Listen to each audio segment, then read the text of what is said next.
Hello, everybody. Welcome back to the Matt Madness Wrestling Podcast. My name is Ron Pashery, columnist for TJRWrestling.net.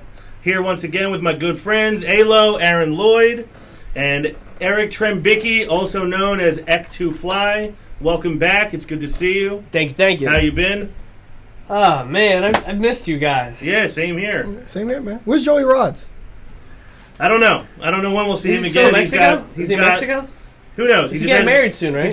He already got married, but he's got better things to do. He's with the Shining Stars. Yeah, he had something better to do. I don't know. Yeah, we might have to drop him out to Lowdown Lloyd. No relation soon. No relation. I love that no relation is part of his nickname, too. It's one word like a Tribe Called Quest. Yeah, well, before we get started on Raw and previewing NXT TakeOver, real quick, we'd like to, issue an RIP to Muhammad Ali, the greatest. Float like a butterfly, sting like a bee. Really, he may be the greatest sports entertainer of all time because he was in a real live combat sport and he was more entertaining outside of the ring than he was in it. Yep. Nobody could talk trash better than him. Nobody cut a better promo than him. And then as a human being, he did nothing but help people less fortunate. Phenomenal as a human being. Which you can't ask for much more from an athlete. Role model for decades to come. Unfortunately, his time as a spokesperson for the less fortunate was cut short by Parkinson's disease, but he was a symbol for racial equality, economic equality, for chasing your dreams for the whole time, even when he wasn't able to communicate. So Muhammad Ali, I know none of us really old enough to know him as an athlete. I never saw him fight except for replays. I know you guys are younger than me, so you didn't see it either. But my personal favorite live Muhammad Ali memory was his the torch lighting at the 1996 Olympics in Atlanta. Guy who couldn't talk but spoke volumes just by being there on a world stage like that. Past his prime. But speaking of combat sports, Brock Lesnar, the Beast Incarnate, making his return to UFC at the biggest card in UFC history, UFC 200. I didn't see this coming. I don't think any of us did. I believed him when he told Stone Cold Steve Austin he was done with it. So you guys obviously were both surprised based on your reaction. Yeah. What do you think? What do you think of? What's your thoughts on this for him personally and for WWE? I think a lot of it. When I saw the news, what was it, Sunday morning? I thought it was huge. I was excited. I was intrigued. Obviously, a former WWE wrestler is signed by UFC for over the past year and has not had his debut fight. Brock Lesnar has some type of... Were you purposely not saying his name, or are you under a WWE contract? Purposely. But Brock Lesnar, for some reason, has some special wine during somewhere, in whether it's Vince or whatever, or there's a contract glitch, but he's able to go in there. He's able to... Maybe it's only one fight. I heard the rumor that supposedly WWE owns 10% of the UFC. So that's why they can do this. Supposedly he has to be back by SummerSlam. I mean, I'm excited. Ever since the day I heard word that CM Punk signed with UFC, I was looking forward to that fight. I think it was literally, I was watching UFC. You're almost getting what you wished for through Brock Lesnar instead of Phil Brooks. In a way. It's that, I don't know. Some people may not like this comment. I think people that don't like WWE won't like this, but Brock Lesnar called himself the modern-day Bo Jackson, which I thought was pretty cool. It is. Because as a wrestling fan, who else went from wrestling to something else and then came back? And not only that, so he went from wrestling to the NFL to UFC, back to wrestling. I'm going to go run over, I'm going to do mixed martial arts, and I'm going to come right back. I'll be right back by SummerSlam. Dude, it's not going to be like a year hiatus or nothing. I'm coming right back. Right. So I think it's pretty phenomenal. I'm excited. How about you? Well, when I woke up Sunday morning, I just thought this was a dirt sheet just making something up because I wouldn't even think... You're very untrusting. Yeah, I'm untrusting, but because when I woke up, I was saying to myself, why would they allow him to fight in the UFC? Because he's under a WWE contract. But since it's Brock Lesnar, I'm sure he can do whatever he wants since he has one of those special contracts. And I know the rumor is that yes, he's going to promote SummerSlam during SummerSlam weekend. And I kind of also have a feeling for WrestleMania, they're going to borrow somebody from the UFC, maybe Ronda Rousey.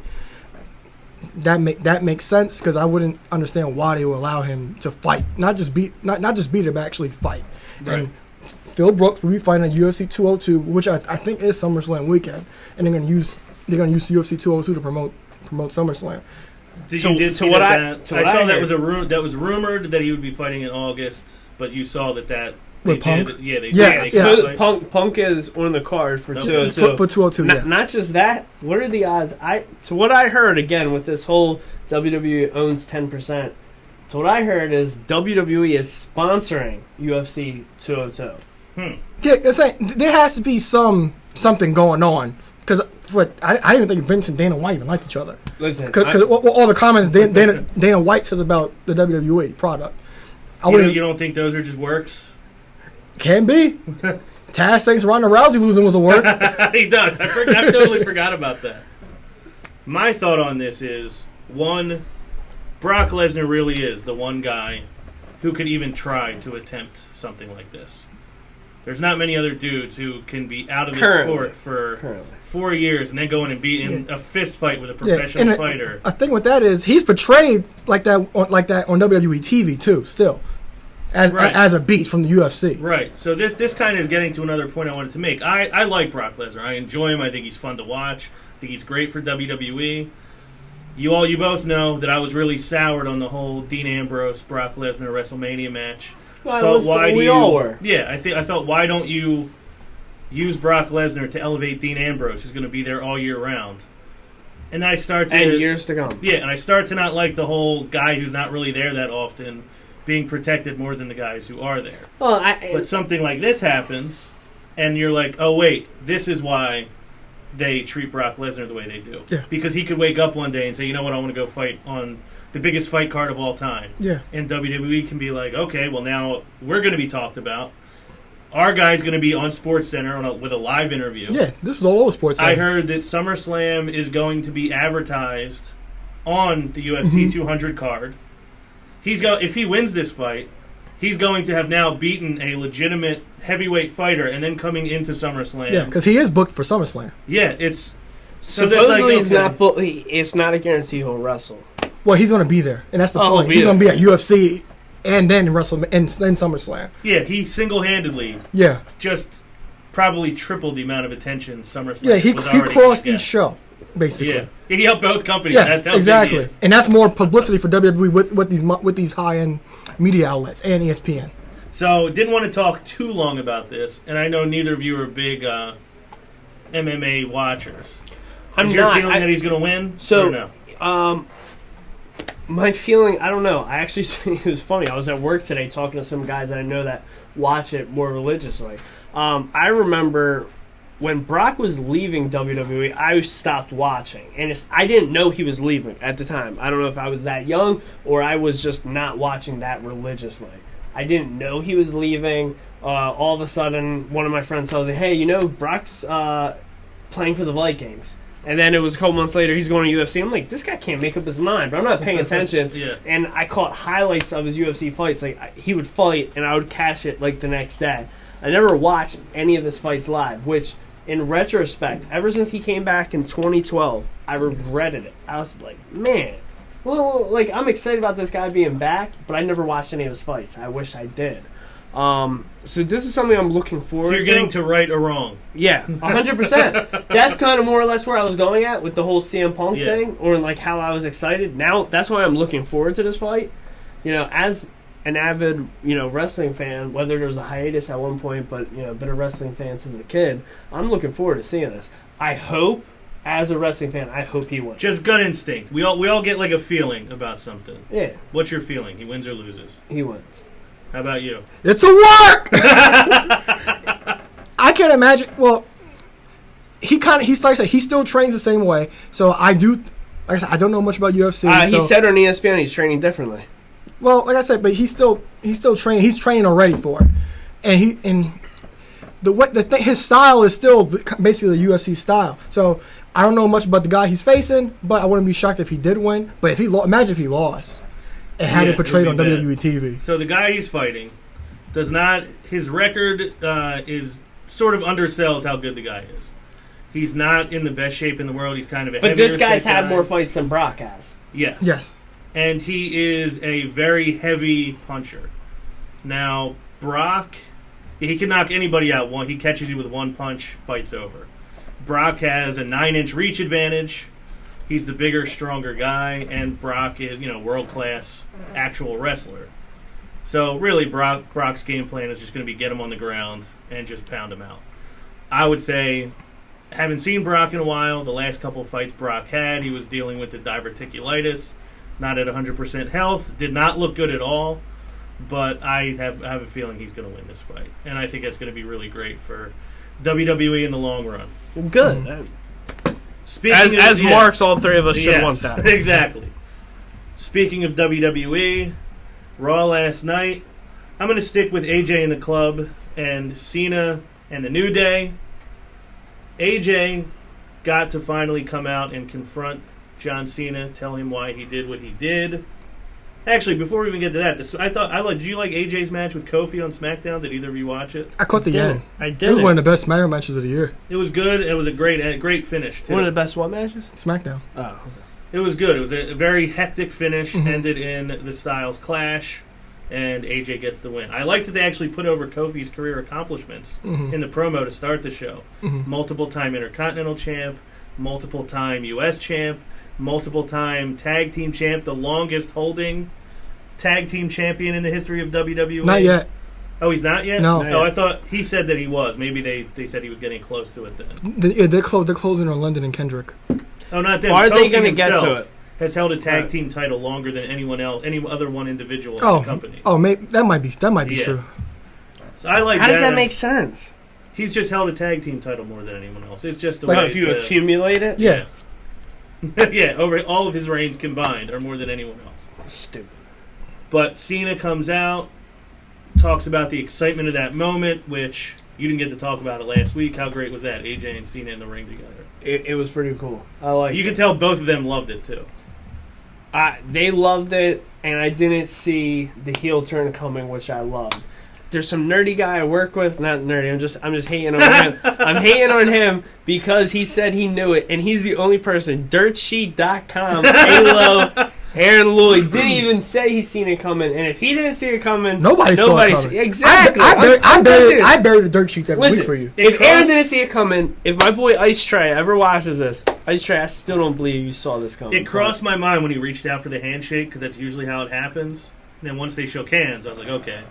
They shook hands, but no. I mean, we all have been talking about, or no, Alo, DirtSheet.com, has been talking about how it's going to be a tag team match going into Money in the Bank, and that's not a dirt sheet. He's going to have a mystery partner. So I'm like, that's not a dirt sheet. Partner. Well, that's not even a dirt sheet. That's me using my eyes.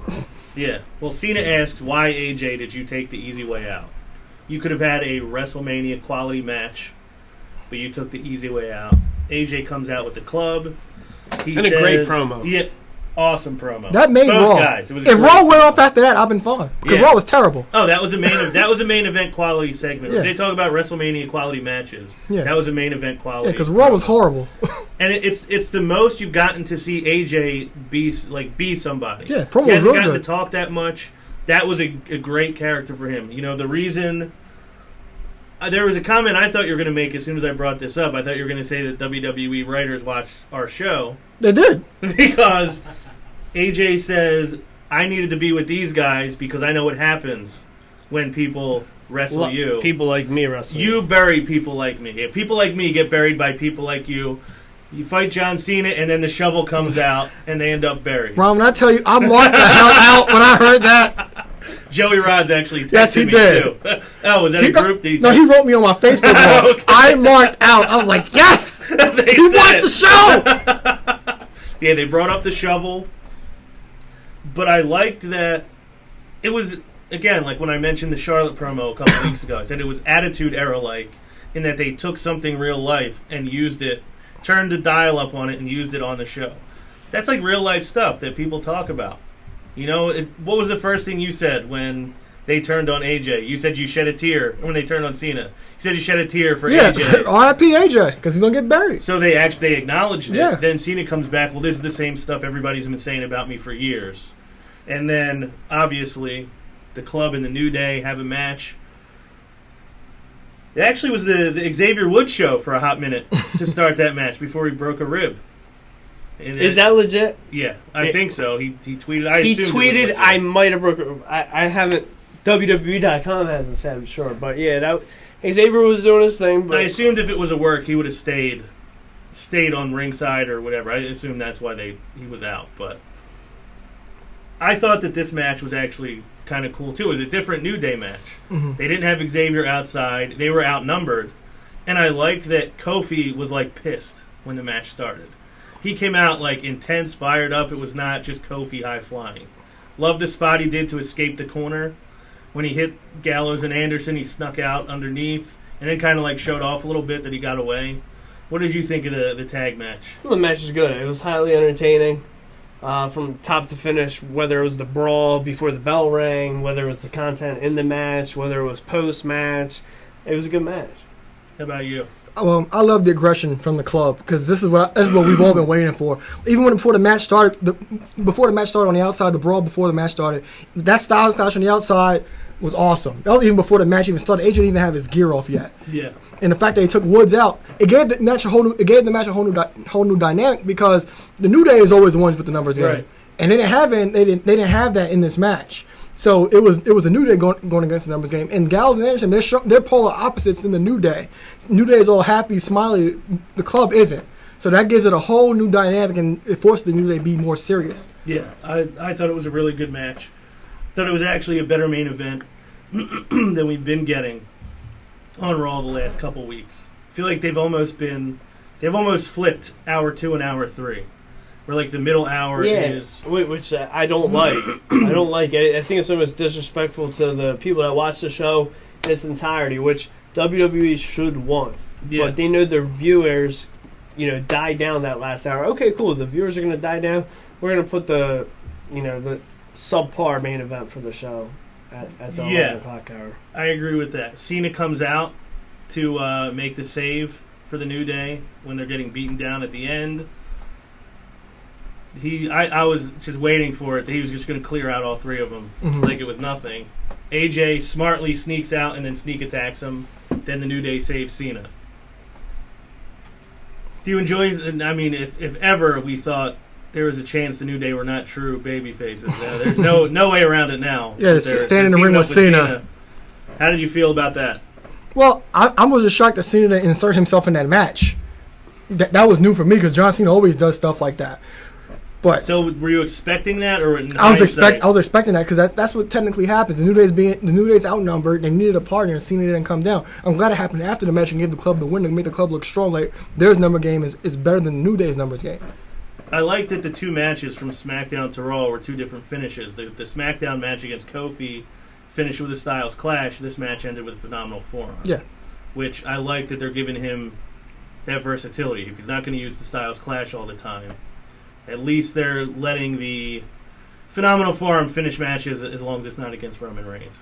No amount of phenomenal forearms and Styles Clashes would finish Roman Reigns. 83 of them mother they still he gonna kick out.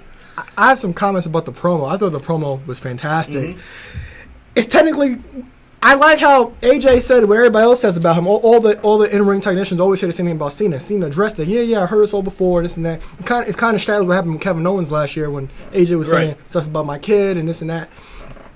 Even like when the Club came out, just a shot of AJ at the top of the ramp, putting his hands up in the air and the smirk on his face, it just oozed a bunch of charisma for me. And just a week into the feud, there's a bunch of heat already because these guys genuinely do not like each other. AJ puts over he could sell out anywhere. Mm-hmm. He's way more phenomenal than John Cena. And John Cena saying that no matter what, I can beat you. I'm glad you brought that up actually, because I forgot that he did say that. He said this is what you're doing is desperate. Yeah. He said desperate. I can go anywhere and sell that place out. Tokyo, Osaka. He says I've been everywhere. I've been the champ. I've sold out buildings everywhere I've gone. You've only done it here. Mm-hmm. And it's the only place probably Cena could do it. Yeah, and exactly. And that's an IWC comment. Yeah. With all the Mark say about Cena. So there's ton of heat already just 1 week, and I cannot wait for the match. I really can't. We bash Cena on this show. It's not for his in-ring skills. I think he's fine. It's the character. I don't have a problem. But I just think it's the decisions that he's made in not putting people over at times that we don't like about Cena. Yeah, I agree. I'm excited too. I guess while we're on this, and maybe it's early, just in case the freak system not here, who goes over in this match? It's kind of hard because... It is really hard. I'm going to say Cena, and I may change my answer when it's time to really make a prediction, but when in doubt, I think you just always pick John Cena. I think possibly AJ gets this victory. I don't think it'll be clean, and also next month... because of the numbers. Yeah, at Battleground, the go-home week before Battleground's next month? Yes. I actually got excited. Yeah. 7/24, I believe. The go-home show is supposed to be the week that SmackDown goes live. So I think Cena goes to SmackDown. I think AJ goes there too. If they want to just have them both get one victory and call the rivalry over, one goes to Raw, one to SmackDown. But I think AJ's going to SmackDown with Cena, and I think Cena will get the win there. And in the SummerSlam, I pray AJ wins because this is about the new era. You got to put a new era guy over the old era guy. I agree. That's how I feel, but I'll go with my call. I think we get a 3-match series up until SummerSlam, and do we get the Cena special with he loses the first one and then wins the next two? I think Cena's gonna lose this first one. I'm hoping, obviously, for that AJ goes over in the the full scheme of the question series. Did you hear Cena say Bullet Club? It sounded like I he said didn't. Pull Up Club. Yeah, But he did say know. Bullet Club. I could have sworn he said the Bullet Club. Yeah, he said you brought your junkies from the Bullet Club. I could have sworn he said I'll Bullet have to Club. go back and watch. And that was one thing. I'm glad you brought that up because I meant to. I had notes. If anybody on my phone, listening or watching wants to post something on our Facebook page to let us know for sure. But yeah, I don't know. But we actually have our first listener question. Comes from Ronald Golga Lloyd. Knew you'd like that one. He digged for that name, didn't he? He did. I'll give him credit for it. They mentioned it a few times about WrestleMania quality matches. So what would you rather see? Cena Taker, Cena Styles, Reigns Rollins, Reigns Lesnar, or Rollins Triple H? For WrestleMania? I don't know if he's specifically saying WrestleMania, but just as a match you get to see. As a WrestleMania quality match. Because that's what they're calling Cena Styles. So which one out of those would you rather see? I think they could tell the best story with Seth Triple H. I think they could tell the best story with that match. I guess for my answer, there's 4 of them. There's one I really didn't care for. Was Seth Roman in one of them? Seth Roman, yes. Seth, I don't really care for because I'm going to be force-fed that at some point. Mm-hmm. I guess secondly is going to be Triple H and Rollins. I'm a fan of both, but I'm going to be force-fed that at some point. And it's someone from the past, someone from the present. So I don't really care for that at the moment. The one I care for, I guess, the most, I'm going to say would be AJ and Cena. And luckily, we're all going to be treated in 2 weeks to that match. It won't be long. That's what I'm looking forward to. As much as the past 2, maybe 3 years, the rumor's been a Mania match between Taker and Cena, I would want to say I don't look forward to that.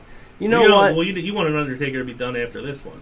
Yeah, maybe I wanted it to be done 2 years ago. But I'm almost to the point where I've always thought Cena was going to retire. Cena wasn't there this year. Last year I had other plans. Maybe I'm a little interested in Taker and Cena because I think that will happen, and I think that will be the way for him to go out. But you think AJ Cena is? I'm excited for that. It's funny. I've seen like the memes and the gifs or on the internet of this is what you see Cena versus, but I say WWE versus TNA. And it's funny because if you go back to Triple H versus Sting, that is how someone my age, someone your age, we should have looked at that match. Right. Yeah, I see it that way because I don't because I never watched that show. So I'm just excited. Because their careers are parallel. They both debuted in 2002. They both essentially became the faces of the company. And we know it's over for my boy. Yeah, RIP AJ. Yeah. My choice, I'm going to agree with you and say Triple H Rollins. Yeah, the story will be awesome when that's that story was supposed to be told, leading up to last year's WrestleMania. It still can be told. It's still going to be told. Yeah, so I'm looking forward to a resolution to that story. So that's the only reason I'm going with that one. Because it'll be the end of his story, and then Seth Rollins can move on with his career from the Authority and all that stuff. And the pedigree. I was going to say, that's the only thing exciting about that is going to be the Battle of the Pedigree. Did you hear him on Jericho's podcast? I did. Okay. That podcast was awesome. It was great. Wasn't as good as this. But that was the subject of my column this week. Was Seth Rollins I think he's going to be like the voice of the new era of WWE. Roman will be the face, but I think Seth Rollins will kind of carry the banner for pro wrestling in WWE. But Seth and Roman, you thought they were going to show up on SmackDown to push the story forward. They did not. Neither one of them was at Raw last night, unless maybe I missed it when I was fast-forwarding commercials. Human Reigns? It was just the vignettes, which I thought were a little odd. They're always produced well. They're always interesting. They always kind of make an impact. But Seth had what I thought was a babyface promo. I thought the same. And not only that, his network special is almost babyface. And Roman keeps talking about how angry it is, but he's back to the smiling, and he didn't look angry to me. If he's supposed to be angry at Seth Rollins, why is he smiling when he's talking? Mm-hmm. I don't know. I thought again, they're always well produced, but I don't think that they necessarily represented these guys in the right way. No. I don't know if you guys agree with me on that, but I like how they show each other's point of view, and a lot of that was, I believe, it was most of that Seth stuff was from WWE 24. Yeah, I believe, and it's so hard because I do like both points of view. It shows Seth's point of view. You gotta feel bad for Seth since he was gone, and like Eric said, that was kind of a babyface thing to do. And it showed Roman's promo, Roman saying how Seth always thought he was the architect. He always loved being known as that. But they didn't forward this feud that much, even just with that little video package. I liked Seth saying, "I don't dislike Roman. He was just in the wrong place at the wrong time." Mm. So to me, that's a good story. As if Seth is like, "Yeah, I could take you or leave you," and Roman is like, "No, I hate you." Like, that's a fun story to tell, but Roman did not get that point across. He just got it across like, "Hey, I'm mad, guys. Like, I'm really angry that Seth did this." Yeah, Seth took my moment. Like, he's smiling about it. No, he did the McNabb smile after an interception. Oh, man. I see that. Saw that many times in the fourth quarters. Yeah, too many times. But I agree. I don't think they pushed it forward. How do you feel the same way? Did you? It's one of those, again, disappointing times where you don't see the champion or the challenger on the main show. I mean, is it pushed forward? Yeah. I mean, if you didn't watch the network special, I would think this should grab someone's interest. So at the very least, you're saying the people who aren't watching the network got to see some stuff on Seth. Yeah. But where were they? Wait, where? I don't know. I don't know why they weren't there. It didn't make a lot of sense to me. I expected to see at least one of them. I would FaceTime one of them and ask them right now on the show, but I don't have the number. We'll work on that for next week. We had a question about this, by the way, from Professor Charles Xavier Johnson. Oh, yeah? Yeah, he asks, does the Seth Rollins segment from Raw hint that a double turn is in the making? I'll take it first. When the first match got announced, I said I didn't think this would be a clean finish. I thought it would be a controversial finish. And like Eric said, that 24 special is a face thing to do. Cena got hurt. They didn't have a special for Cena. Orton's been hurt. They have a special for Orton. Cesaro got hurt. No special for Cesaro. So, like I said, I think this isn't. I don't think this match will have a clear decision, and this will be this will forward Seth Rollins' face turn. I guess for me to dive in and interject there, a lot of people got injured. The only other person that really did one for was Daniel Bryan. Daniel Bryan was in that kind of, heavyweight title picture. Yeah, but obviously he was Intercontinental title picture, but the reason why I look at this different, if it happens, if it's a double face turn, I think it would be awesome and surprising because you figure when that stuff happens, it's typically a Survivor Series, it's a Royal Rumble, it's a SummerSlam, it's at a big show. If it happens at Money in the Bank, rise of the B-level pay-per-views. I hope it happens. I don't think it will happen. I don't think it will happen at all. I don't think they portray Money in the Bank as a B-level pay-per-view because those Money in the Banks have usually they don't been better. portray any of them as B-level pay-per-views. Yes, they do. Have you watched TLC? Have you seen Extreme Rules? Yeah, I've seen them. I know they're B-level pay-per-views, but they don't. When they're advertising them and they're given the promo, it's never activated like, oh, you know what, this is going to be a B-level pay-per-view. It's not going to be as good as last When you look one. at the card and watch it, do you think, oh, this is awesome every year? No. Exactly. That's my point. Listen, but they didn't make this card. Ryan, what do you think? This is going to be. What do you think? I think that we are not going to get a double turn. I think that they are... But can you tell this jabroni that they're not making this as an A-level show? I don't think... Well... I said they see... if you go down Money in the Bank history, Uh-huh. Money in the Banks are important. They're important. Like, people say they want King of the Ring back a lot. Money in the Bank is kind of essentially King of the Ring because you're guaranteed a championship match. And you're labeled as Mr. Money in the Bank. So you automatically always have a title shot and you're made important no matter who you are. I look at the A shows as WrestleMania, SummerSlam, and to a slightly lesser extent, the Royal Rumble. And Survivor Series, but Survivor Series has been horrible. Series, I don't... Yeah, it's been... I don't view weak that for 15 plus years. Exactly. I think Money in the Bank, though, it's not treated the same way as the big three, but it is important because, like you said, it always ends up with somebody has that contract. Yeah, and the show that could be telling the story for the rest of the year. Yeah, and the shows are never really bad. Like you'll hear next week on the Throwback Madness Money in the Bank 2011 review. My answer to the question, though, this is from Xavier, you said, Professor right? Charles Xavier Johnson. Chosen by the GOAT. But I don't think we see a double turn. I think WWE is very inconsistent with the way they continue to tell stories. So I think that they are fine with putting a special that makes somebody look like a babyface. And portraying them as a heel on Raw. So I don't think we get the turn. I also think that they're not big on wins and losses. They don't think titles matter. I think they've probably realized that the way wrestling crowds and wrestling fans are now, you're never going to be able to tell wrestling stories the way you used to. You can't because the crowd last night was terrible. They like who they like. They don't like who they don't like. And WWE is just kind of like, okay, these guys are going to like Seth Rollins. These guys are going to like Roman Reigns. We can't change it, so we'll just tell the story we're telling. Yeah, but there's just so much money in Seth as a babyface. Yeah. And Xavier, thank you for the question. Appreciate it. Thanks, Xavier. You're a class act. The last thing I wanted to mention on this was that the two guys are at least going to be on the Ambrose Asylum That'll be interesting. on Thursday. I thought it was canceled. It's Thursday or Monday? I thought it was on It's Monday. SmackDown, but I No, don't sure know. roll. Sure roll. Next week. Okay, that's what I thought.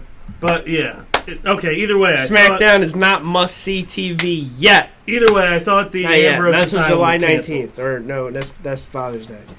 What date is it? What? SmackDown going live. July 19th. It's July 19th. Yeah. Yes. So Father's Day is on the 17th. July. Father's Day's in June. June July. 19th is Father's Day. July. A lot of big 19s this summer, huh? Yeah, a lot. We almost found ourselves in a Tuesday Night War with SmackDown. That means we're a threat. Yeah. We're stealing viewers. The Money in the Bank contestants are another story. These guys have been intertwined, and I guess will continue to be intertwined up until June 19th. On SmackDown, they had a tag match. KO and Del Rio against Zayn and Ambrose. Good match. But something started where Del Rio has started calling Sami Zayn a paperboy because of his hat. It showed up on SmackDown and Raw. We're on top of the ladders. Yeah. They came out on top of the ladders, which of course was inspired by Owens trying to get to the top of the ladder, Cesaro ending up taking the briefcase. I enjoyed this promo, if for nothing else, how ridiculous Jericho is. He's so Not awesome. ridiculous. He is the best in That the was- world he was at what awesome. he does. He was awesome. I love the way he's sitting up there. I love that With his legs crossed. He's so mentioned how his comfortable legs up were there. crossed. And I love that he gave us the gift For of Jericho. Jericho. Drink it in, man. The way he says that, I can't get enough of it. I won one. Yeah, but he didn't. Which one? The first first one one. or the sixth one? And the sixth one. Where was it? Stupid Idiotville. Idiotville. Yeah, I thought all the guys got to have little moments in that promo. It was funny. I liked that Del Rio is getting put over as a threat because he's the one guy who has won one.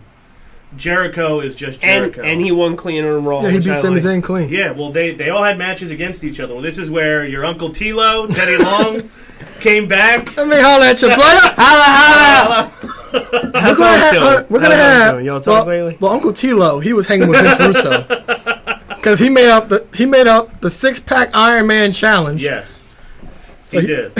Which made no sense. He was making up all kinds of matches. He was really throwing his hat in the ring to run SmackDown. Did not work out well in his favor, but we got 3 matches with the guys involved in this Money in the Bank ladder match. We had, clean finishes in all 3.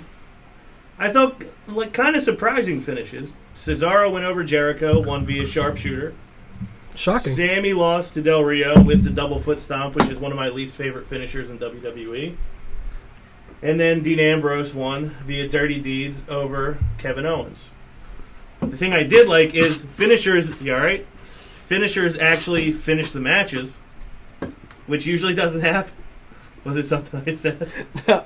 Are you all right? Leave me alone.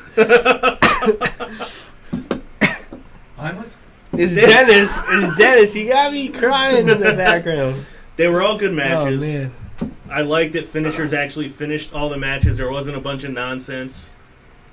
And I feel like they're just really building up these individual feuds. And I like that whenever Owens and Zayn are together, it is very clear how much they still hate each other. Yeah. And as much as Owens tried to I thought they were pretend... starting to get along. Yeah. As much as Owens tried to pretend, once he beat him, okay, I've put that behind me now and I'm ready to move on. But it's still there. Yeah, I like how they do that because they can always go back to it when needed. So that's always important. Right. So... I like how Owens just always is just putting him down. Like, oh, all of us matter except you. Yeah. We're all famous. Who are you? Yeah, I did. I forgot about that, too. That's a shoot. He did say... Yeah, it is. That's how I feel like when we do those 4-way specials and Joe's are in the cast. How'd he get here? Who we want? Who? I love the way you use who. You're very much like a New Day member in your use of the word who. So what did you think of the 3 matches we got with these guys last night? They were okay. They were nothing special to brag about. Like I said, I like how they always throw Sami Zayn and Kevin Owens. You still know they hate each other. Yeah. So when you need to, you can always go back to it. And that's what essentially all career-long rivalries end up. You can always go back to it when needed. Cesaro finish, that was shocking. The Del Rio one was too. I expected Sami Zayn to get that win to look strong, but a lot of times the losers of these matches leading up to Money in the Bank are the ones that end up winning. So when Dean, because I thought Dean Ambrose and Kevin Owens would come out as the winner. With Dean Ambrose being Kevin Owens, I think it's clear that Kevin Owens is going to win Money in the Bank. Well, I liked all the matches, and I was a fan. Not that I'm a mark for Del Rio. I'm not, guys. Right. Despite what you think. Yeah, I don't think any of us are. Well... Despite what you think. You promise? I promise. But I respect his career. I think he's extremely underrated. He's terrible on the mic. I know. Don't get excited. He's boring. I know. He's boring, but he's good in the ring. Is he boring in the ring? Did you at least like when he called John Cena Juan Cena? I loved it. Okay. I loved it. All right. Cracked a Continue. Corona, rated up, took a shot at Lante. But I like that he won because he needed that as much as he doesn't really need to win nothing. He's a multi-time WWE champion, former World Heavyweight champion, recent United States champion, won the Money in the Bank. Only person going into the Money in the Bank match that's won it. The guy that invented the damn match, won he's the never only won 40-man Royal Rumble, right? Mm-hmm. Oh, geez, you guys are even telling me this guy's great. Maybe I should be his fan. I'm ordering his You shirt. just tonight. became a Del Rio mark. I am. The one thing I liked about Del Rio was with the cars. That was it. Other than that, he sucks. He's boring. No, my thing for it, I enjoyed it all overall. And again, maybe this will help. Let's say if in 7 days, if any of us change our mind, but at the same time, maybe this will make next week a little bit of a fast forward episode. What do you guys think for Money in the Bank? Who leaves with the briefcase? This year? Aaron said not Owens. next year. This year. I'm thinking Owens still too. I think Owens or Ambrose. I think Is that 7 spot still shadowed? I was going to mention that as well. I didn't see it. They didn't even mention it. 7 spots not shadowed no more. I've been seeing on dirt sheets that it's listed that it is going forward as the 6-man match. I'm going to be different. I think it makes sense for either Owens or Ambrose to win. Either one of them should win. However, going back to how WWE's booked the last couple years you had, you know, heels. originally when Money in the Bank, I heard you last week, you know, it makes sense to put a heel. Sticking on the topic where you're right, it should be a heel. However, the first several Money in the Bank matches, it was always someone that's never won the heavyweight title, Yeah, and that was going to be their way to elevate them to the heavyweight Right. title. However, go back 2-3 years when Orton won it. He didn't need that briefcase, Well, but he was a heel. It made sense. He wasn't heel yet. But the point of that match was all men were former world champions. Okay. Because I was there. Again, congrats. Congrats. He won. Didn't need it. Cena's won. No, but Cena's won. But Didn't the need point it. of that match Didn't need was- it. And again, Sheamus last year. The point former of world that heavyweight point- champion. the point- doesn't matter. I'm still stating my point. The point of Sheamus, the Orton Sheamus won one last was- year. Didn't need it. The This point- year, I'm going with my choice. I hope the damn man that won that orchestrated this match. Jericho's had his best year in I don't know how long. I hope Jericho wins. That's what I'm going for. I'm rooting for Jericho. The point of Orton winning, it was a WWE championship. Anybody who was a world champion was in that match. That was the point of it. It was called Money in the Bank All Stars. I was there. I saw Oh my it. gosh! Thank you. You're welcome. So I just had to job you out. Anyway, You did job me up because you're a Anyway- babyface. anyway. Babyfaces are terrible in the mic. That's why you're a babyface. I'm the face of the company, Eric. That's what baby That's why faces you're do. terrible. I'm the heel. That's why I'm liquid gold when I touch this thing. And that's why I'm the champ. So we got 2 for Owens, 1 for Jericho. I wouldn't hate it if Jericho won. This Would you hate probably if won. Jericho won? Of course he I won. wouldn't see the point. He wouldn't see the point. Of course he won it. It wouldn't make any sense to him. Do we at least like the way they're building towards the ladder match? I Money do. in the He Bank? probably doesn't. It's I the got same- my nitpicks. I got my nitpicks. Essentially, it's the same thing every year with this, but it's not taking a serious tone for me. It's like you got Jericho on the ladder with his legs crossed, and it's like Hey. well, you don't have a scarf. Do you know how hot it is in this room? Anyway, like I was saying, So you feel like it's suffering from the same thing that the Jericho Ambrose feud did? That Yes. it was just over something silly. yeah, and Money in the Bank is supposed to be portrayed as in something important, and nobody really seems to have that edge to want more. I think that promo on top of the ladders put it over that everyone was excited I for. hated that Did Of you course really? you did. because they're basically force feeding that it's a ladder match. We know it's a ladder match. Listen, he didn't like it because he was worried as a babyface that someone would fall off and get hurt. That's why he didn't like it. Well, women's division, which has really kind of taken a back seat since WrestleMania. Charlotte hanging out with Dana Brooke some more, apologizes to Rick, and Becky and Natty come out and confront Charlotte and tell Dana she's just going to do the same thing to you she does to everybody else. Dana pretends like she's starting to fall under the spell and then attacks them. I don't really know. That didn't really take anything anywhere. I don't know what the real point of it is. I don't know when Ric Flair's coming back. I don't know what's going on with anything in the women's division. What are they building towards? What is this? It's supposed to be a tag match. Haven't you been saying that for a week? Yeah, because like all speculation is leading. All speculation, per my eyes, dirt sheets, is coming to a tag match. Dana and Charlotte against Becky and Natty. But what is this? But hasn't Charlotte beaten the two of them enough? But what? It hasn't Dana Brooke beat them enough? Well, true. Like what is this? This makes no sense. We still essentially don't know why Dana Brooke's with Charlotte. Charlotte says she's a protege, but we haven't heard from Dana Brooke. Why is Dana Brooke being Charlotte's protege when she was Emma's equal, essentially, before Emma even got hurt? Technically, you could kind of tell this is a holdover until Sasha. You could tell because this is not good. This is horrible. It makes no sense. Charlotte coming out, oh, that was professional, but I still love you, Dad. Okay, that makes sense. But this was horrible. Talk about this. I don't care. I don't have anything else. I said everything I needed to say. It doesn't do much for me, but I think they could be doing something worse. They could be doing something worse. There's something worse than this? I think what Eric's trying to say is he can't think of anything worse they could I be doing, can't. but they probably could. I can't, It could be a Bella match. I'd rather watch that than Or a this. Brie Bella promo. Oh. There we go. We found The one thing that would be worse for Aaron is a pre-Bella promo. I wouldn't actually talk to him personally. My brother met her. You didn't ask him? No, I forgot to ask him. Well, you're going to have to let us know. How are you doing? Hi, Ronald. It is nice to meet you. How dare you? I don't know why I always go to how dare you, but that's always part of my Brie Bella impersonation. Like clearly this is going to be a tag match. 3/4 of the match are fine, but I just hope Sasha comes out and destroy all 4 of these women after that match, because she's only saving grace at this point. She did, however, have a match on main event. Who did? Sasha Banks. I didn't say it to you. Dolph Ziggler was awesome he was awesome. He was very good on commentary. I thought Lawler and Tom Phillips were too.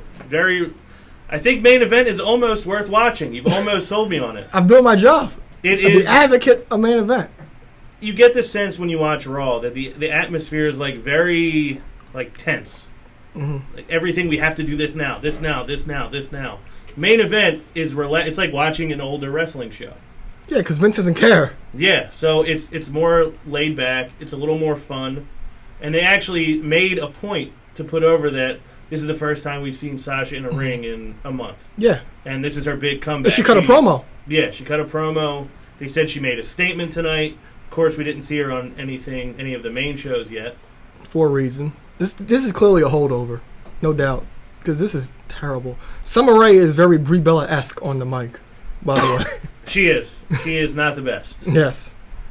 So hopefully we see Sasha either next week or hopefully at the pay-per-view. It has to be Money in the Bank. Like I said, she has to take all 4 of them out, because this is ridiculous. This makes no sense. Well, I think it's time. Tag team division, we already mentioned what's going on with the Club and the New Day.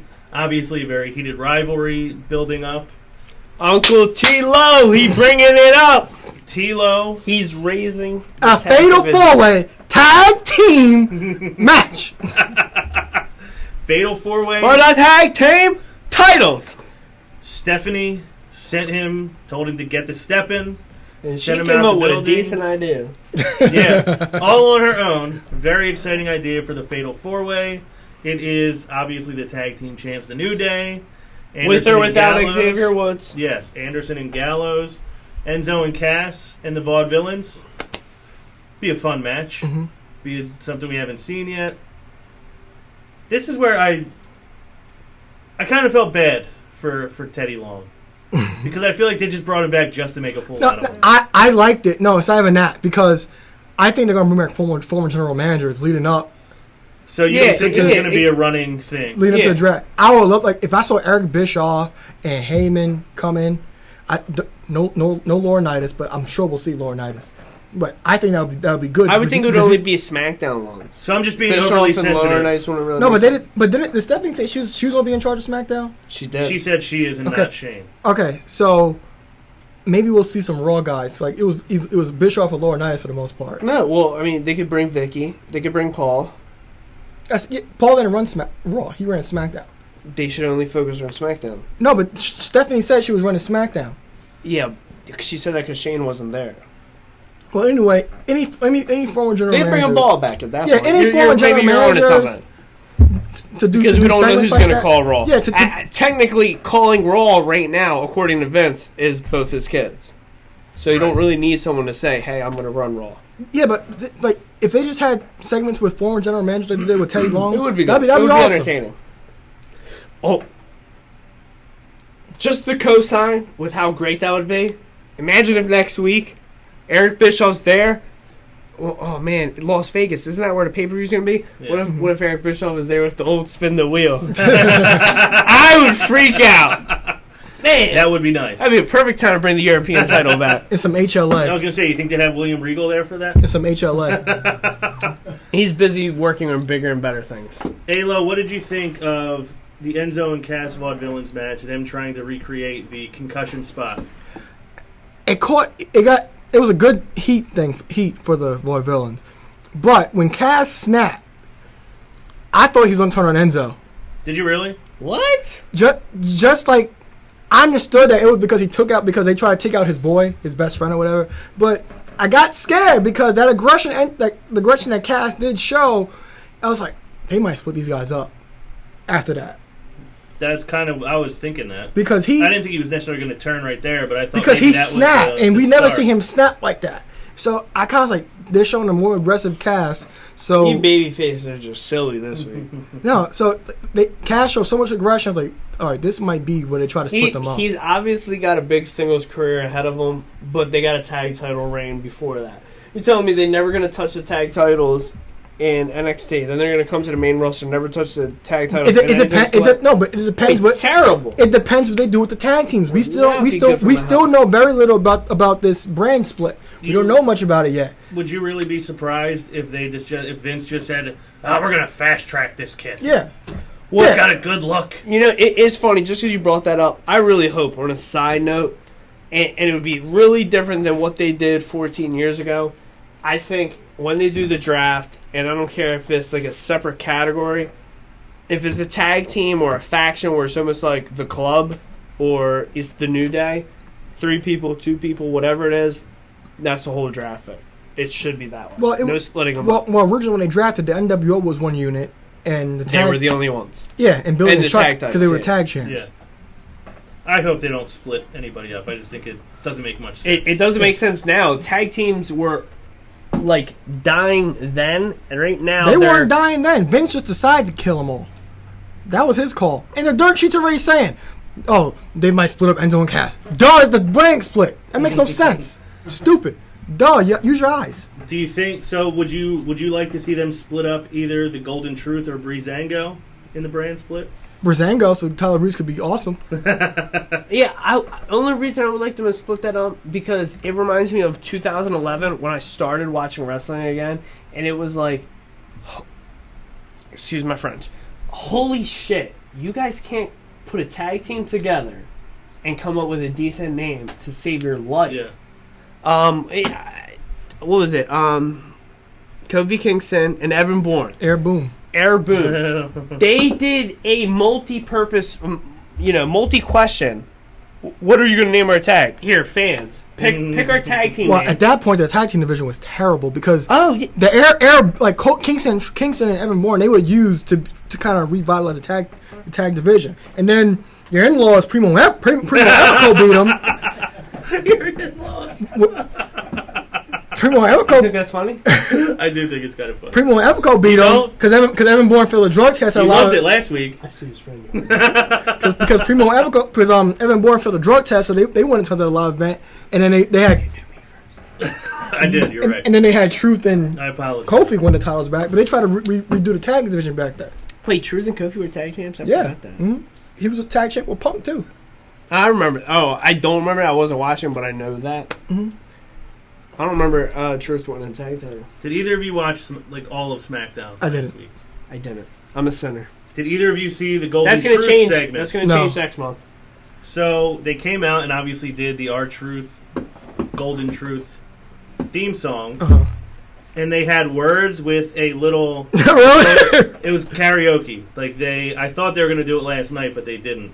So I'm curious if on SmackDown this week they give you the Golden Truth karaoke again. I thought it was ridiculous, but it was kind of funny at the same time.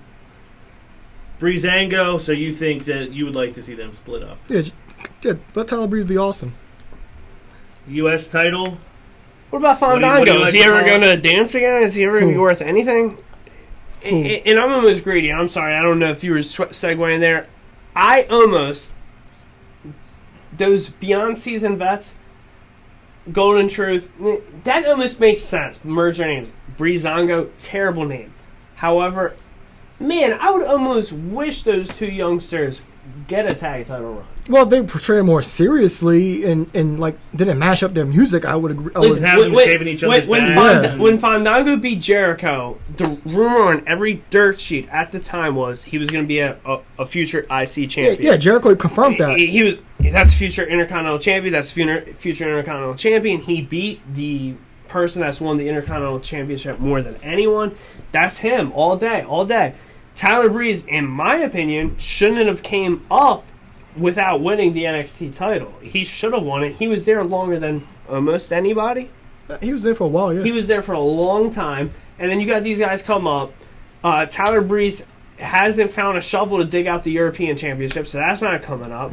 They need no more titles. Fandango never No. became hardcore. He didn't take up. I said, yeah, there's no point in saying it because you already buried it, but whatever. But listen, these guys deserve. Give them the tag straps. It would make sense. Neither of these people won a title yet. Now, if you just want to talk about a real tag team that would work, Tyler Breeze and The Miz with Maurice, that'd be an awesome tag team. I could see it. It's Tyler Breeze and But Amon. you could see it because you guys love the Miz because you guys are freaking weird. That's the nicest way. If you watch Money in the Bank 2011 yet, you'll notice The Miz was over as a heel. If you watched it yet, we'll talk about that next week. The U.S. title, what is it you like to refer I to it can't as? wait for next The week. Who S title. Okay. But it's not a Who S title. It's actually on TV We've now. gotten a lot of Jack Swagger. He had a match against Rusev on I've never heard of SmackDown. Pop. I got a Sorry, dirt I sheet laughed. for y'all. No, and Titus, the whole thing. We don't need to really get into it. Lana's Russian accent. It's back this week. It was back, but sometimes it faded out a little bit. I don't know what's going on. I don't care. As long as you're on camera, I'm hyped. That's true. You stay hyped, bro. So, getting into NXT, we have NXT TakeOver The End coming on. Well, once this is released, it'll be on tonight, Wednesday night, June 8th. Some people thought it was the end because they thought it would be the end of NXT. Oh, Those people what goes on pre-sale tomorrow? NXT TakeOver Brooklyn tickets? And what officially on Saturday? We're Brooklyn. Officially on Saturday, right? Yes. But the dirt sheet said It's not over. the end is the end of NXT. Stop giving them any credit. Correct. Who's looking forward to the show? The end. The end? All three of us? All three of us. And I am. take over Brooklyn. Hopefully, I will be there. Yeah. I'm looking more forward to this cage match. I think it was 2 or 3 weeks ago. What do you guys think about this cage match? Are they going to do anything special with this cage match? Is anything going to happen? Is the cage match going to matter? Is it not going to matter? Is it going to be a poor cage match? I'm looking forward to it. So am I. I love the interview segment they did this week with Joe and Finn.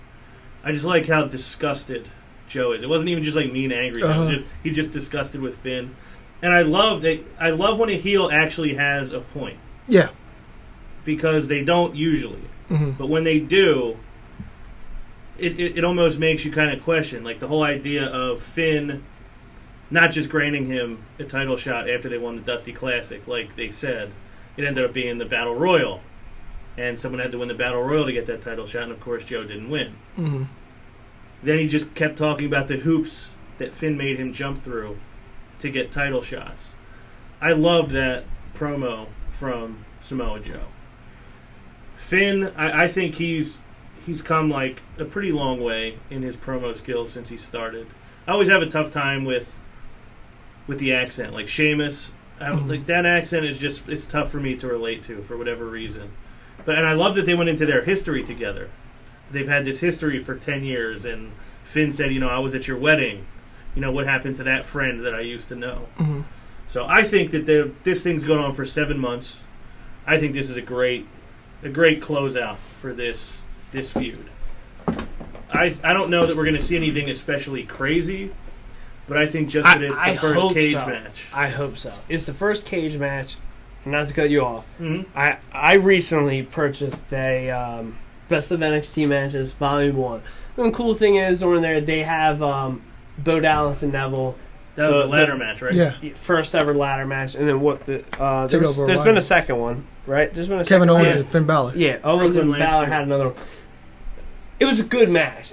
And I don't want to take nothing away from either of those guys because the main roster makes them look worse than what they are. And that's Great why I try to performance. tell You should guys. watch that match. If you don't want to go watch it on the network, go buy the DVD. It's a good DVD. It's a solid. And the extras. Don't plug them yet. I'm not going to plug He's the under extras. WWE contract. Listen, the I got a contract, not y'all, just me. But no, I'm just saying it was a solid match. It was a solid match, and I just think at this point we all know NXT puts on quality matches. And I just think, and I was re-listening to it earlier, I know you hate the Asylum match, and I'm trying to think of, like, good cage matches. What's, like, a good cage match from the last couple of years? Most people are probably going to hate this. Like, Do not say Jericho and Bray Wyatt. Do not say that. It had a good spot. No. You'll hate the one, I'll say. Okay. And it's because of a spot. And I think of, like, a good cage match the last couple of years. Like, what do you think is a good cage match in the last 5 years? In the last 5 years, what's a good cage We haven't match? seen many in the last 5 years. All right. So I can't think of name. Think of one on the top of my head. The only thing, when I think of a cage match in the last 5 years, I think of, and I don't even know who he's facing. I think it may have been Kane versus Show, but I think of Mark Henry. Oh, versus the Big Show. I think of, he wasn't in the match, was he? Or was he interfering? He ripped off the door. He came in, and he put Big Show through the wall. I think of that. And that was Orna SmackDown, right? Yeah. I mean, that was Orna SmackDown. Like, but he wasn't a part of the match. Yeah, and I'm not. So like, I wouldn't count that. He wasn't a part exactly, of the match. but that made the match end in a different way. It was clever. I mean, it was somebody getting smashed through a wall of a cage. They went out. The guy getting hurt is getting hurt by someone interfering in the match, and they win. They win. Yeah. They won the damn match. But besides that, what else has happened in a cage match? I mean, have we had some good spots? Jericho, credit to Jericho. The last 2.5, 3 years, the spot jumping on Bray, the thumbtacks. He's had good spots in a cage match. And again, maybe a cage match in my eye is a spot fest. Survivor Series 01. I look at that as a phenomenal tag match. That wasn't a spot fest. That was a match. Listen, I'm thinking, but when you think of, if I say that match, the reason I think it's good, I think about the table swanton. Okay. If I think about Angle and Benoit in a cage, I'm thinking about the moonsault off the top. You know what? In the last 5 years, best cage match is going to be for the tag titles, Outlaws and the Rhodes Brothers. I'll give you that. All right.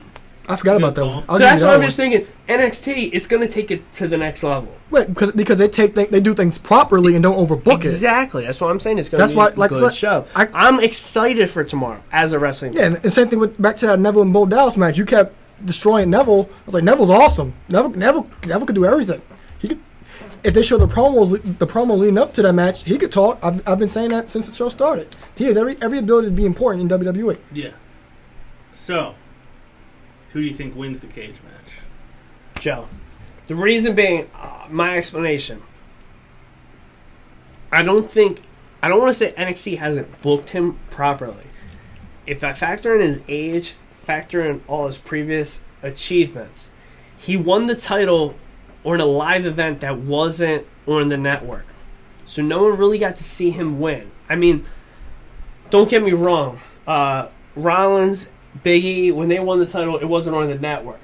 So I don't want to discredit not winning it on the network. However, the last several times the championships changed for the NXT title, it's been on the network. Mm-hmm. So has he defended it at all? I was thinking about this on my way here. Did he defend it once against Eric Young? No, not on that TV. Was just a, no, that was a non-title match. Yeah. So you're telling me the first time he defends it, he can't lose it. I think he has to win. However, and this is where my little bit of grudge. I think he wins.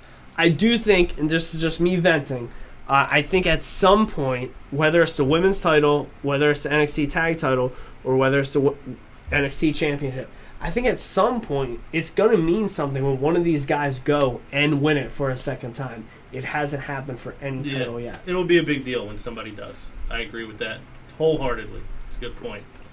I'm going back and forth with this because Finn's booked for NXT events leading up to July. And with the club, with AJ rejoining the club, it's like, well, if Balor came up, what would you do with him? Because the club's with this thing with Cena. And in this match, this is the only match you can protect the Demon. But since I think Joe won it on a live event, I think Finn gets it back. Do you? Yeah. I think you possibly bring him up around SummerSlam, so I think Finn wins. If you don't mind, or you go ahead, and then I got something to say. Yeah, I think Joe wins. Yeah, if Joe did win, it will be by escape, because that's the only way to protect the Demon. Yeah, I don't... That's not to discount Finn, but I mean, they gave him the longest run. That's a big boy climbing. I guess he can go out the door. Yeah. Yeah, they gave Finn the longest run in NXT history. He deserved it. I think Joe has earned a title win on a TakeOver. Well, all right. Well, on that, since we're talking about Finn, and we just went a little bit to the club. A great viewer of ours, Mike Day, has a question. You got to say it right. Michael J? Michael J? No. Mike, you can't teach that day. You got to say it right. Because he's 6'6", 6'5". 6'5", 6'5", dies twice in a day, and you can't gets drunk teach twice in a day. You can't teach You that. really can't teach unless that. you're from Westchester. But all right. So Michael J. Day asks pros and cons of having AJ and Finn in the club at the same time. I guess I will answer that first since I read it. Pros. First time in a long time since the Nexus, a four-person faction or in the main roster. That's a pro. Second pro. Obviously, 4 people, it's going to establish dominance. Another pro. There is a huge opportunity. Again, you put Anderson, Gallows, tag titles on them, heavyweight title on either AJ or Finn, and a mid-card title on the other. Cons. With this draft, it's going to be hard to do that. Second, con. If Finn comes up with the way the roster's set right now, Finn would have to turn heel. Con. No, he wouldn't. So what? You're all right. They'll be babyface against a heel club. If he came up to join the club. Yeah, the question is about together. Oh, okay. I thought Babyface paid attention. I guess I had a heel moment. Rare. So you're the Big Show. Rare. This ain't a leap year. The Big Show, you turned within the question. Yeah, I'm going to turn babyface again in 0.3 seconds. Terrible. Finish your point. I'm done. Oh, okay. You want to take that, Ron? I'm just going to go one for each. Okay. My pro would be that it would be cool to see Finn and AJ together. Two guys that generation of wrestling fan loves, and also them having a 4-man faction, I think really elevates the club into something dominant. My only con, same last point he made, if he's in the club, he has to be heel, and I don't think he fits. Even as a heel Babyface right Ron now. pays attention. He's too popular, he's too beloved, and I just don't think it would work to have him heel debuting on the main roster. And Vince just doesn't, I don't think he wants that. Yeah. My pro is it'll just be awesome. That's a good pro. Yeah, that's a good pro. It'll be awesome. And my con is those two are two main event level talents. And those two being in a stable together, one will overshadow the other. And they should not. It should not be put that way. One shouldn't be in world title contention. Other shouldn't be in U.S. or Intercontinental title contention. They should both be at that main event level and peaking at that main event level. Not together in the same stable. I think when Finn comes up, Finn's the face of NXT. He's beloved. He sells the most merchandise in NXT, maybe within the whole company. Vince is going to have that as this potential top babyface to potentially be on the level of John Cena. Turn heel, because he has a demon and he sells the top merchandise. Everybody loves a demon. He's cool. The kids love him. The women love him. The men love him. Everybody loves him. And I don't think he'll waste that much. I don't think he'll waste any time and turning Finn heel. Yeah, I agree with you there too. So we're all kind of on board with the whole idea of Finn does not belong as a heel. Asuka and Nia Jax had the contract signing. It's typical. I think it might have been you that made this point. I can't remember that the NXT Women's Division, nobody wins it in their first title shot. It was me. It was you? Okay. Yeah, that was a great point, by the way. It was. I just got to put myself over for a second. Well, that's why I called it back from 4 months ago. Uh-huh. But Nia and Asuka, they have their contract signing. Nia says, "There's nobody like me. I'm not scared of you." And Asuka says, "You should be." And then it ends with Nia Jax standing tall to close the episode. I know they love Asuka. I know they love that family. I know they want to do everything they can to elevate that family as much as possible. I just don't see how you have Asuka be the one to dethrone Bayley and then not have her keep it for a little while. Or hold on to it till Bayley. If you noticed, I'm wearing my I'm a Hugger t-shirt because I believe this is the first NXT TakeOver that Bayley is not a part of. Yeah, since Arrival. Yeah, so it's... You will be missed, Bayley. I know I'm a big Sasha mark, but had to throw some support behind Bayley this week. What do you think of this Well, women's... let me reiterate since our evolution. I'm sorry. Okay. So what do you think of this feud and your expectation for this match? Well, if let's say if Nia Jax did win, it would be a great story for Bayley to overcome in Brooklyn because she's going to get her rematch. Then Asuka will have to get a rematch as well. It would be a great story of saying Asuka beat Bayley and Nia Jax broke Bayley. So that would be an intriguing story for Bayley to overcome the odds. But I think that, like you said, they didn't have Asuka beat Bayley for nothing. Yeah. As beloved as Bayley is. My problem with, I think Asuka wins, but that'll just be another big match loss for Nia Jax. But I do think Asuka wins. How about you? What are your thoughts on this match? And then who do you think is going to win? I think it should be an entertaining match. In one side, I want to say Nia Jax should win because, again, she's already had some losses. I think she's progressed rapidly fast as opposed to how some of the other female competitors do. But, again, that's kind of the NXT production. Mm-hmm. The other hand, I want to say Asuka wins. It just makes more sense. In my heart, I want to say she wins.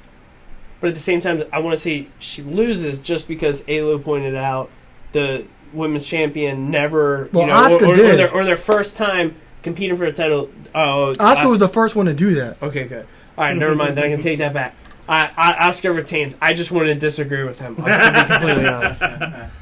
So for me, I like this match.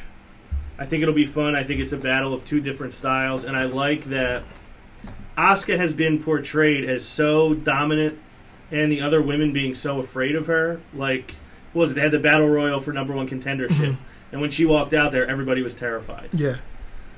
I like that now she's facing somebody who's just so physically imposing that it's realistic that as fearsome as she is, she may not be able to overcome it. So I think it'll be a fun match.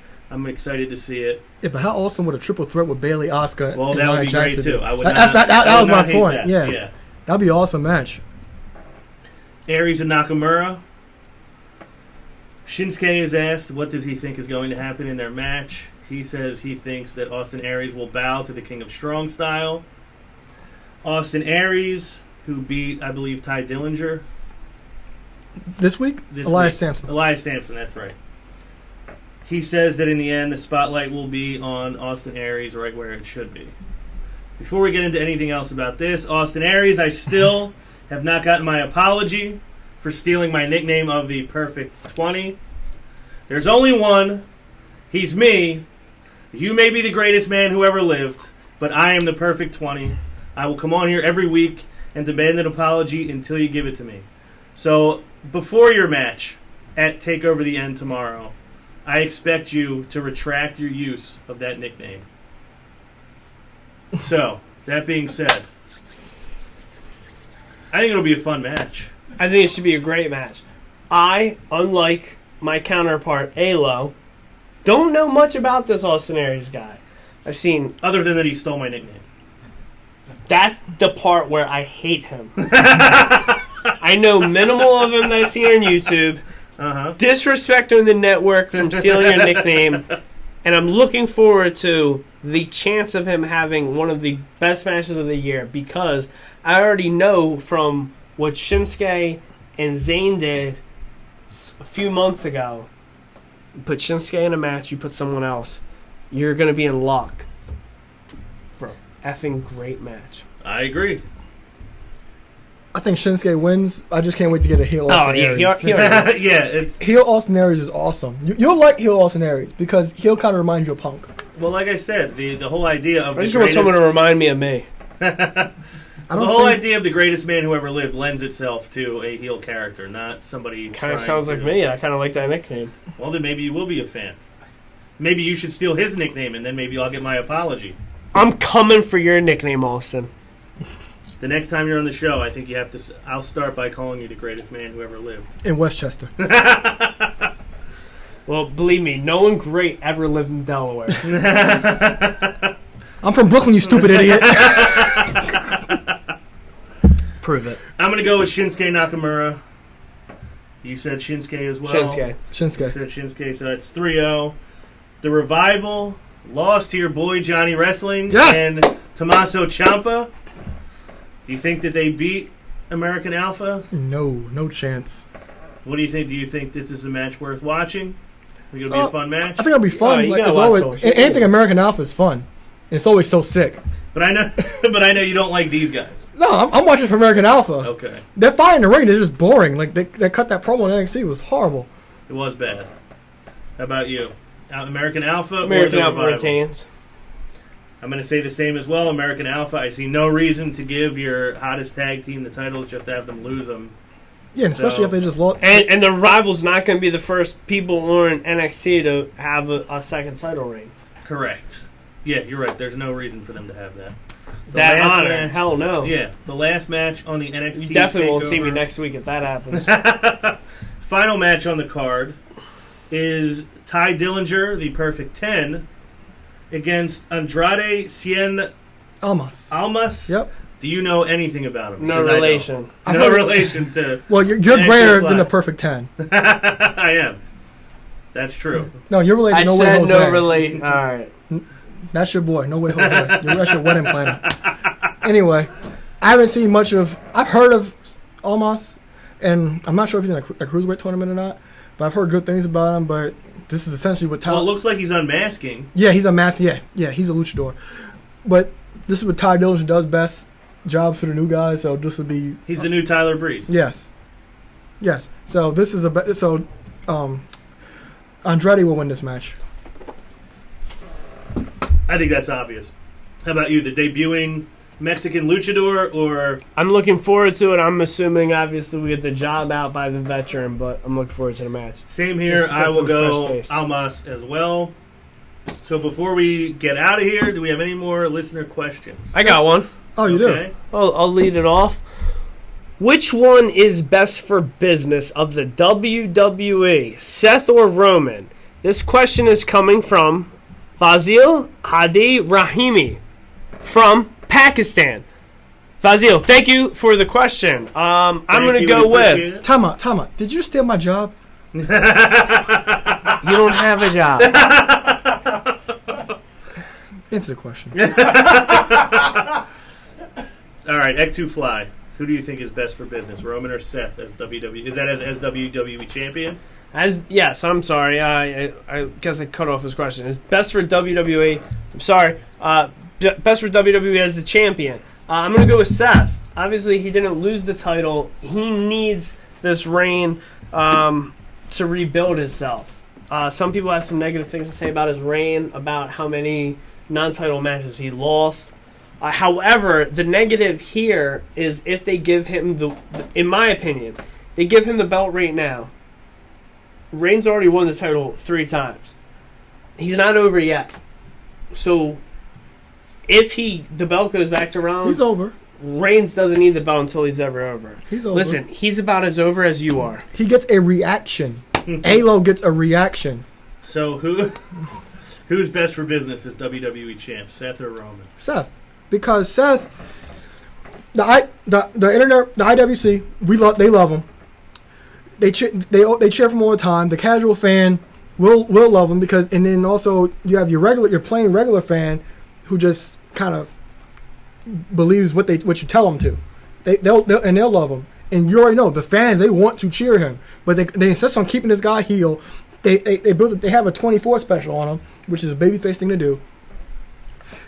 And this guy can be a top draw for the company for years to come. I understand they have Roman, and Roman can do it too. Those two can be both the faces of the company. But I think Seth is better overall.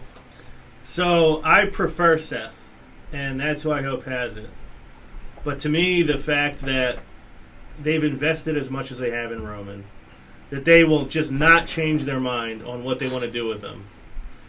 Vince and everybody there knows who's moving more merchandise. They know who's drawing better than obviously we do.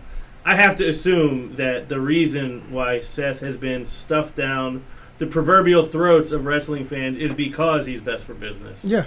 So, I'm sorry, Roman. I'm gonna go with Roman as best for business, and that's well. why he's being put in the position he's been put in, because he has been. They know he's best for business. So, Okay. personal preference, Seth, but I think for business, Probably Roman. Okay, well, I'm gonna go back and do my job. Okay. I have a question from Angel. Hi, honey. Angel, He stole my job.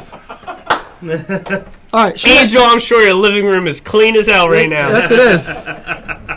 Not a spot on that carpet. Anyway, she has 2 questions for us. Her first question is... Question number 1. Yeah. Why is my boyfriend in the job squad? Anyway. She asks, if you could date any WWE diva or WWE woman, Okay. who would it be? And if you were in a tag team, who would you want your tag team partner to be? You want to take it first? Eric... No, Ron, go first. All right, I'll go first. Eric, I know you raised your hand, but I thought Ron would go first. So my tag team Age partner, before beauty. My tag team partner, I think I'm going to go with Dean Ambrose. Oh. Because, one, I know I'll always have my back. And my character, Madness, would have fit very well with Dean Ambrose. The tagline for Madness was he had no care for his own health or well-being. Would you water his potted plant? I would. Mitch, of course I would. I would take great care of Mitch. What woman would I date?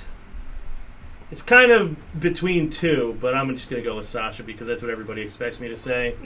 The legit boss. Bank on it, Ron. For How else? sarcasm, who's the other one that's between? Naomi. Oh.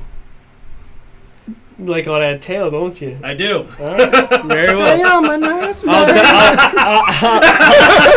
dive into my answer. All right, since we ended on the second half, I'll start with that because age ain't nothing but a number. I'm not going to stick with anything in the present.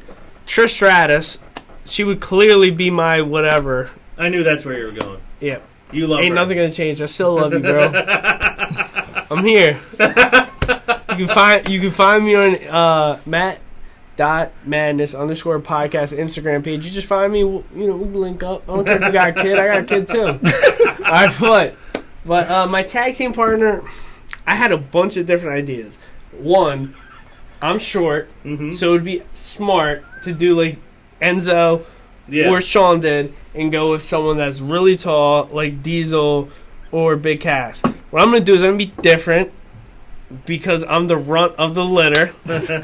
I'm going to team up with Bubba Ray. Oh, that's different. Me and Bubba Ray, give me a tie-dye shirt, give me a camo t-shirt.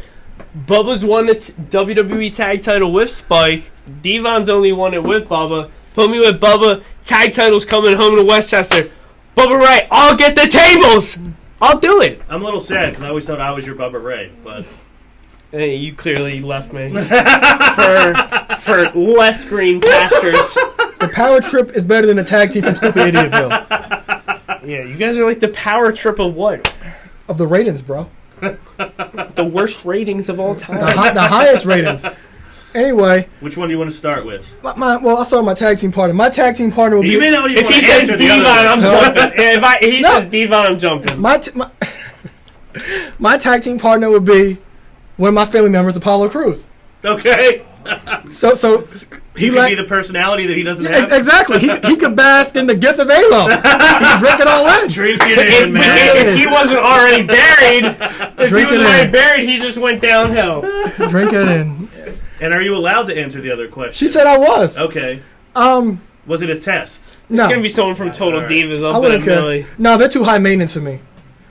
I would say Sasha because she's very low maintenance, and we would just sit on the couch and watch anime and Japanese shows all day. But to be different from Ron, I'll say JoJo. It's a good choice. Yeah, you've been creeping her for over a year. Yeah, she's high on my list. Well, you've been creeping on Trish for about 16, 17 years now. 2/3 of his life. Yeah, that's accurate. Do we have any more questions? Yes, we have another question. Angel, there were 2 good questions, by the way. Yes, thank you. I appreciate you. Thank you. I'll see you in a She hears month me- or she- so for a pay-per-view. Yeah, she hears me yelling every week when we get emails. Yeah. This next, I get ready. Okay, so this next question is from the Blue Blood Hunter Hurst Lafferty. So he says, looks can be deceiving. What are some superstars that you saw at first sight that you didn't think that would be good but stole your heart? I'm going to take this one first because somebody right now. You could name as many as you want. I'm just going to. Sami Zayn. I Okay. saw the ginger, kind of the pasty skin, the checkerboard pants. I was like, nah. And then I watched one match. and I was mesmerized. Then he got hurt. Mhm. Then when he came back, I forgot how good he was when he came back, and I saw his first match, and I was like, I forgot what a joy it is to watch this guy. So I don't even want to put anybody else there because I thought nothing of him on site, and he blew me away. Is it wrong if I say 3? You can say as many as you want, because I got a list. I got 3. I'm gonna, just because you said it, I'm gonna rock with Sami Zayn. Okay. Because for some reason, when he won the title, it was about 3 months prior that I started getting into the NXT product. For some reason, I am not the ideal specimen of the dream physique. Yes. So I liked Kevin Owens from his debut. I liked his heel turn. Sammy, I didn't see as much. Edge cut a promo on Raw once, and he came out wearing a Sami Zayn shirt. And I'm like, what is the fuss about this guy? And ever since he's made it to the main roster, and no, I'm sorry, ever since his match with Shinsuke, and not that I didn't like him prior. When he answered Cena's open challenge, I liked him. But after his match with Shinsuke, I loved him. I was like, this guy's phenomenal. So that's something extremely present. For something in the past, I will go back over 17 years. When Jericho first debuted in WWF, I wasn't crazy about him. Really? Just because it was someone from WCW. It was literally, I didn't like WCW. That was like literally force-fed by my brothers. Like, here's our commercial break. You're watching this. I didn't like it. I wanted to be watching Raw. So when he came over, I didn't like it. And it wasn't probably until the invasion angle that I actually really liked him. Became a big fan. I guess another person, and I'll just put, I want to say 3, just to say in the past, Kurt Angle, because of his heel gimmick originally, but when he became face, I love that guy. His brother had enough decency, or his parents had enough decency. He has a brother named Eric. They spelled his name right, E-R-I-C. He spelled my name, Eric, correct when I got his autograph when it was like 17, 18 years ago. So, yeah, Angle, Jericho, and Zayn, that'd be good. Eric actually took a bump at Survivor Series 2000. Ah, really? Yeah. I don't remember that. But Horrible show, but again, that was the year I turned 21. I told you when we watched Judgment Day 2000. I remembered how much I forgot. Whoever has November, do not pick that. That's one show from 2000. That's probably going to be you, and you'll probably pick it. No, I have October. I already got my already picked. I love that he knows who's got what month already. Yeah. I can't wait. I look forward to it. I don't know which one I got next. I look forward to this. All I know is the main event I picked is big. My main event from this month is better than your main event from last month. That's all I know. Well, continue. What's your thoughts on this? Okay, well, I was gonna say Kurt Angle too, because when he first debuted, he was not as jacked as he is now. He was this smaller, scrawny, good-looking guy, and when I first saw him, I didn't really appreciate promos for what they were. But now I'm looking back on them, the promos they were awesome. Even when he first debuted. 2 more, Sasha Banks, because who's this girl with this red hair? Really? Flying around, calling herself the ball. Yeah. Bailey. If you don't mind me interrupting me, because that's really interesting you say that. The first time I ever watched NXT, it was December of 2014. Our Evolution. It was the week before that. Mm-hmm. Or maybe 2 weeks before. When she had the shirt on? Yes. When she came out and confronted Charlotte. Yeah. She came out and did that promo, and I was like, who's that? She's got to be awesome. Yeah, I never... Because, I would turn it on, but I never actually... Just that she was wearing Charlotte's shirt, and she do changed like it a boss. to do it like a boss. I was like, and she did like the first time she did the woo and the strut. Yeah. I was like, that's a great heel. Yeah. And I was sold. And then that match obviously was awesome. Yeah, because I think the parts I did see Sasha was when she was the BFFs, when she wasn't really on her own yet. So she's one. Bailey, because you wouldn't think Bailey was that great from originally seeing her. Yeah, the headbands and hugs and all that. Yeah, Kevin Owens is another one because it's like, bro, who's the fat guy, bro? It's like, you wouldn't. I was hyping. She had the Russo syndrome. Yeah, you wouldn't expect that, and then like you say, like this guy's awesome. Mm-hmm. Another one that's gonna shock you, Eddie Guerrero. I'm with you on that because it took him time to win me over. Because when I first got introduced to Eddie Guerrero was when he was in WWF because I didn't really like WCW. Yeah. And he was with the Radicals at the time. When he first came in, he got hurt because he had a shoulder problem, his arm in a sling. And then he came with China. And that's when I was like, okay, I kind of like this guy. He's starting to get going. And then when in 2002 when he hit that SmackDown 6 stuff in his matches with RVD, he was awesome. So Eddie Guerrero's my other one too. Yeah, that is a good one. I kind of agree with that one. You know what? Just because you guys will appreciate this, I got one to add. Okay. And it's a late bloomer. Daniel Bryan. So you like him now? I don't want to say it took until his retirement. However, it's funny since we're in the topic of Money in the Bank. If you don't know what you got till it's gone. Yeah, when he won the Money in the Bank, at that time, I just started rewatching wrestling for a couple months, and it's like, what the hell? This guy was United States champion. That's it. Now he's Money in the Bank. What the hell? He doesn't deserve this. You're telling me he's gonna be the world champion? He doesn't deserve it. And then some of his matches just kept going on, and then you mentioned it last week. He got his head kicked off in less than 20 seconds by Sheamus. I'm like, that's what you get. Bryan. That's what you get. Like you're nobody. But then he kept going and going. And then when he won that triple threat at WrestleMania 30, as cliche as it could be, that's when he won me over. And then he kept going over. And then when he had enough respect for himself to downgrade himself and say, hey, look, I'm going to go grab this Intercontinental title, which is a step below what I did last year, and I'm going to elevate it. That's when I was like, you know what? I'm really liking this guy, but sadly enough, he won the IC title. You know who's a big part of Daniel Bryan's career? When he first debuted? Brie Bella? The Miz. Mm-hmm. The Miz got that guy he over. He created Daniel Bryan. He loves to talk about it. And that's a shoot. Okay. Awesome. But does that mean, are we about to say that, like, oh, okay, cool. You know what? Both you guys mention The Miz right now. Because both you guys didn't like The Miz, and you guys are on his you-know-what. We didn't say we didn't like The Miz. You love him. No. Listened last week. Yeah, we love The Miz when he's booked properly. Because when he's out there doing you said his in-ring work is good now. No, I did. Yeah, if you put him with Sami Zayn, Kevin Owens, and Cesaro, sure. Next. These are the best matches of his career. I like The Miz. What's the next question? Do we have anything else or no? Nope, that's it. I have one. Okay. All right. This one's from Leon the Butcher. Okay. It is, what do you think is the most underrated WWE theme song of all time? Most underrated? When I say, I guess when he says underrated, or I'm going to interpret it this way, as a song that you think is just, may have been really good, could get you amped up and into it, but of somebody that never reached their potential. Oh. Man, that's tough. Do you have one? I do. Okay, go ahead, because me and Ron might need a minute, because I'm trying to think. I'm easily going to say Taz's WWE theme music. It is good. Mm-hmm. Do you have anything? Because I don't have anything. Can it be from before they hit superstardom? Yeah. Oh, okay. Edge, Never Gonna Stop by Rob Zombie. Makes sense. You think he should have just kept it the whole way through? Yeah. I don't have an answer for that. I can't think of anything that I think is underrated. I mean, do you ever think of a mid card or a jobber is there a song that you like? Music that There's plenty of songs I like. I'm gonna go with Cena's music. Which one? The hell is it?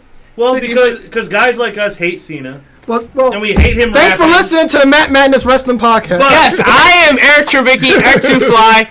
This is the babyface Alo. Ron Pastry, the host. Thank you. We'll be back next week. But while guys like us hate Cena and hate him rapping, you cannot watch Raw and hear that song without it being stuck in your head the rest of the night. That's why. Ron, the show's over. Join us. Well, we thank you for tuning in this week. Our listeners in the United States, India, and Pakistan. We will be back next week with another edition of Throwback Madness. Money in the Bank 2011. Fly, Eric Trembicki's Choice. Money in the Bank 2011. I'm very shocked you didn't pick One Night Stand on 6. That's what I thought your pick was. I'll pick that one next year. We will see you next week. For Aaron Lloyd, for Eric Trembicki, I'm Ron Pashery. Take care.